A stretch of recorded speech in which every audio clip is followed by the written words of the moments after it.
Police siren کی آواز قریب آتی جا رہی تھی۔ کیفیٹیریا میں بھگدڑ مچ چکی تھی۔ یہ جگہ کراچی شہر کی ایک مشہور جامعہ کے سامنے کا مین روڈ تھا، جہاں پر 15-20 پولیس کی گاڑیاں آگے پیچھے سائرن بجاتی تیزی سے اندر داخل ہو رہی تھیں۔ صرف چند سیکنڈز لگے ہوں گے۔ تمام طلبہ کے باہر نکلنے پر پابندی لگا دی گئی۔ پولیس اہلکار ٹولیوں کی صورت اسلحے سے لیس گاڑیوں سے چھلانگیں مارتے مین روڈ پر اترنے لگے۔ ان کے مضبوط جوتوں سے پیدا ہوتا شور دور دور تک سنا جا سکتا تھا۔ پل بھر میں پورے علاقے کو سیل کر دیا گیا۔ پولیس کی بھاری نفری جامعہ کے اندر تعینات کر دی گئی۔ طلبہ کو کلاسز کے اندر جانے اور باہر نکلنے کی اجازت نہیں تھی۔ آدھے پولیس اہلکار نے جامعہ کے گرد ڈیرا ڈال رکھا تھا اور آدھی پولیس جامعہ کے بالکل سامنے بنے کیفیٹیریا میں گھس گئی تھی۔ کیفیٹیریا کے پچھلے حصے میں ایک تنگ گلی تھی، جس کے اندر ایک گول سیڑھیاں چڑھنے سے کیفیٹیریا کی دوسری منزل کا ایک کونے والا کمرہ تھا، اسٹور نما چھوٹا سا کمرہ، جہاں لگ بھگ 20-30 افراد جو کہ جامعہ کے ہی طلبہ معلوم ہوتے تھے، مختلف منشیات کے استعمال کے ساتھ جوا لگائے لطف اندوز ہو رہے تھے۔ ایک 35 سالہ مرد سگریٹ سلگائے 3-4 افراد کے ساتھ بیٹھا پتے کھیل رہا تھا۔ سگریٹ کا دھواں بند کمرے میں مرگولے اڑا رہا تھا۔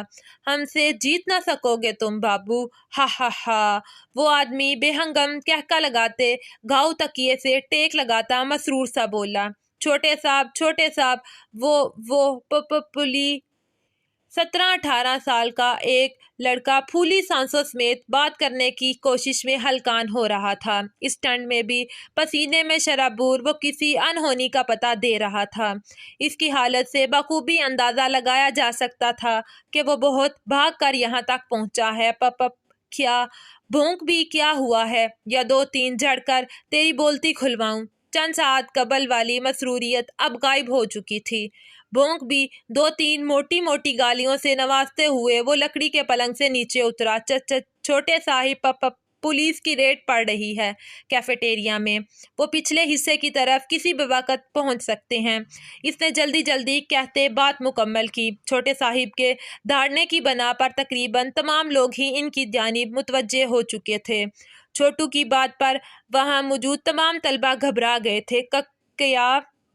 چھوٹے صاحب نے حیران ہوتے ہوئے کہا، پھر اچانک ایک بڑا سا ٹھیلا اٹھا کر سب کو مخاطب کرتے ہوئے بولا،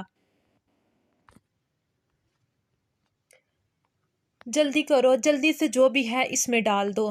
کارڈز، ہیروئن کے پیکٹس، پتھر اور پاؤڈر کی صورت میں موجود کوکین اور آئس کا استعمال کرتے افراد نے تو فوراً عمل کیا، مگر شیشہ پیتے افراد کے لیے مسئلہ تھا۔ ابھی تو اوپیم اور بھنگم ٹرینکولائزر کے کسٹمرز نہیں آئے، ورنہ مسئلہ اور بڑھ جاتا۔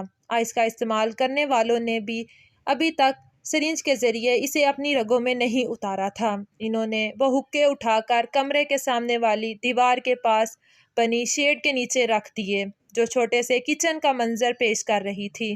وہاں پر ہی تھیلا بھی چھپا دیا گیا اور خالی گتے کے ڈبے اور کچرا اوپر لاد کر کارروائی مکمل کی۔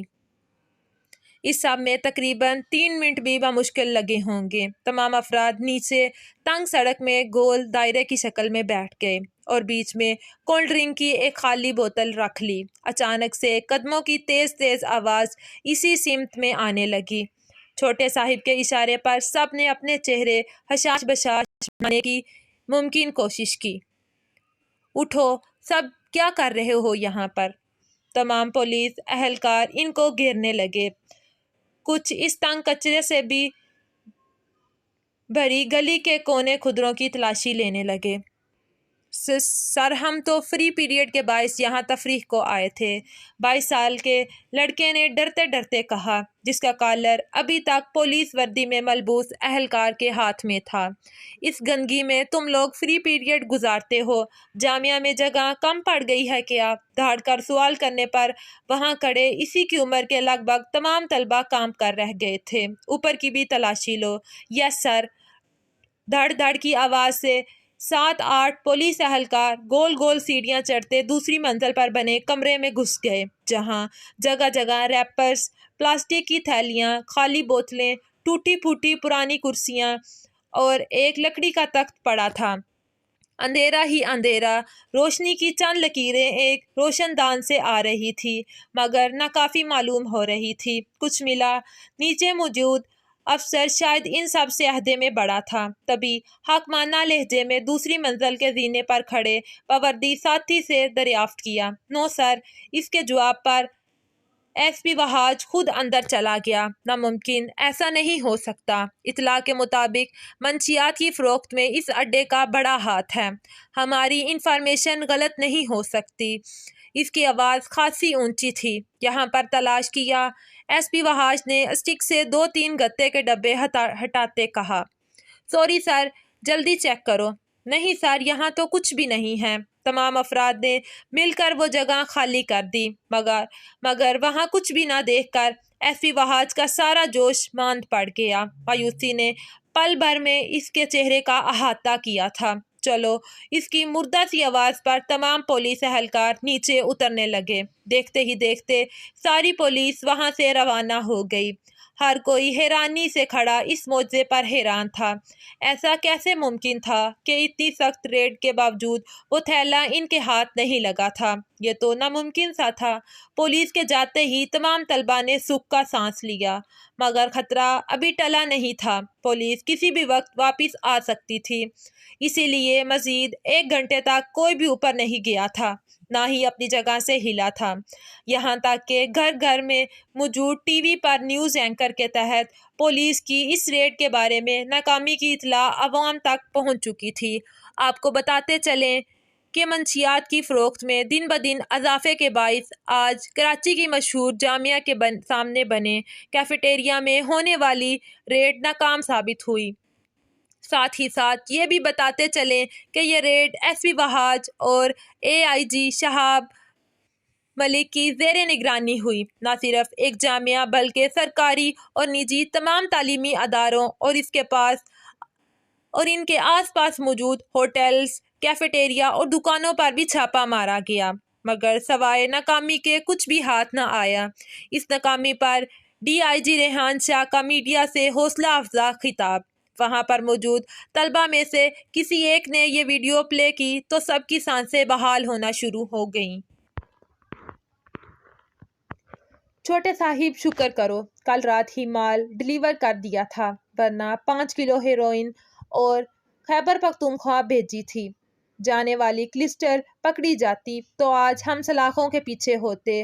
چھوٹو نے رازداری سے کہا۔ "چل اوپر جا کر دیکھیں یہ معجزہ ہوا کیسے"۔ چھوٹے صاحب فوراً اٹھ کھڑا ہوا، پھر جاتے جاتے پلٹا۔ "چلو تم سب بھی خالی کرو اڈے کو، اور ہاں، آج بچا لیا مگر جس کا ادار رہتا ہے کل تک لے آئے، ورنہ پولیس کی ہتھے چڑھانا خوب آتا ہے چھوٹے صاحب کو"۔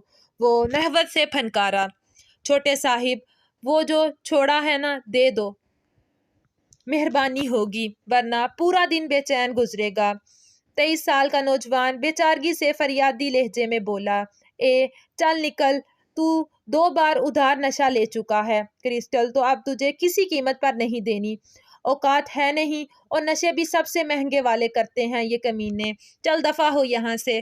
چھوٹے صاحب کی اس ضلالت پر بھی وہ مسکین صورت اپنائے ہاتھ پھیلائے کھڑا تھا۔ نشے کا نام ایسے ہی تو نشہ نہیں رکھا گیا تھا، اس کی لت لگ جائے تو انسان کہیں کا نہیں رہتا۔ اس نوجوان کو بھی اس کی عادت ہو چکی تھی۔ غیرت، عزت نفس، پیسہ سب داؤ پر لگا کر 2-3 چمچ سفید پاؤڈر کھانے سے اس کو چین آ جاتا، قرار سا آ جاتا، سکون میسر آنے لگا۔ "ابے ہٹ"۔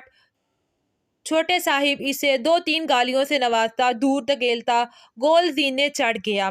چھوٹو نے بھی اس کی تقلید میں قدم بڑھا دیے۔ اوپر پہنچتے ساتھ ہی اس نے تیزی سے شیڈ کے نیچے جھانکا۔ وہ جگہ خالی دیکھ کر چھوٹے صاحب کو حقیقتاً پریشانی نے آ گھیرا۔ یہ کھیل بڑا جان لیوا تھا۔ کوئی تھا جو اس کے ان راز سے آشنا ہو چکا تھا۔ اس کھیل میں تو قدم قدم پر موت گھاٹ لگائے بیٹھی نظر آتی ہے، کہیں تم اسے تو تلاش نہیں کر رہے؟ آواز قدرے صاف اور بھاری تھی۔ چھوٹے صاحب کو کرنٹ لگا تھا۔ وہ جو شیڈ کے پاس نیچے بیٹھا تھا 440 والٹ کا جھٹکا کھاتے اٹھا۔ کمرے کے بیرونی دروازے کے اندر کھڑا ایک وہ کوئی ہیوکولا سا دکھ رہا تھا۔ چونکہ کمرہ پورا اندھیرے میں ڈوبا تھا اور باہر دن کی روشنی تھی، تو ایسے میں وہ پیچھے سے آنے والی روشنی دروازے میں استضاء مضبوط کثرتی جسم کے حامل 6 فٹ 2 انچ کے قد کے ساتھ ایک ہاتھ میں چھوٹے سے 2-3 پیکٹس کو اچھالتے شخص سے ٹکراتی کمرے میں گھس رہی تھی۔ کون ہو تم؟ چھوٹے صاحب کی آواز میں خود بخود گھبراہٹ نمودار ہونے لگی۔ میں کون ہوں؟ بھاری آواز ایک بار پھر گونجی۔ وہ چند قدم آگے بڑھا۔ اب کمرے کے وسط میں کھڑا وہ صاف دکھائی دے رہا تھا۔ شانوں سے 1-2 انچ نیچے آتے سیاہ گھنگریالے گھنے بالوں پر گرے رنگ کا رومال مثلث کے انداز میں باندھے، دونوں ہاتھوں میں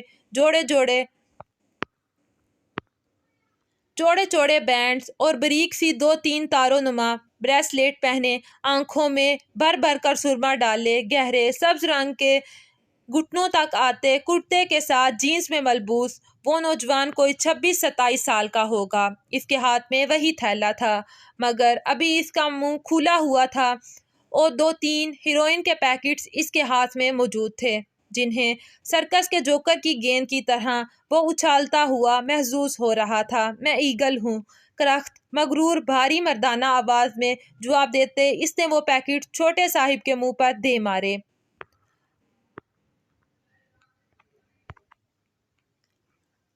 آپی ہمیں ابھی لگانے ہیں، پلیز ہیلپ کر دو نا۔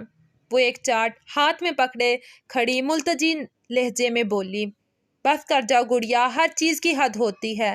تم نے پوری دیوار پر یہ عجیب و غریب اقسام کے پتھروں کے چارٹس لگا کر پورے کمرے کا ستیہ ناش کر رکھا ہے۔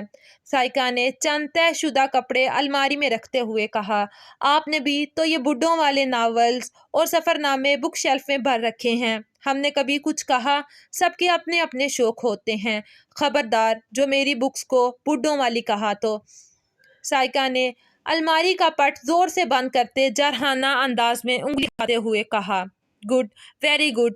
آپ ہمارے در نجف مرجان، زرکون، ہیرے، ٹورکوائز، فیروزہ، مانک، یاقوت، نیلم، بکھراج، عقیق کے بارے میں کچھ بھی کہیں اور ہم آپ کی کتب کی شان میں ایک حروف گستاخی نہ استعمال کریں۔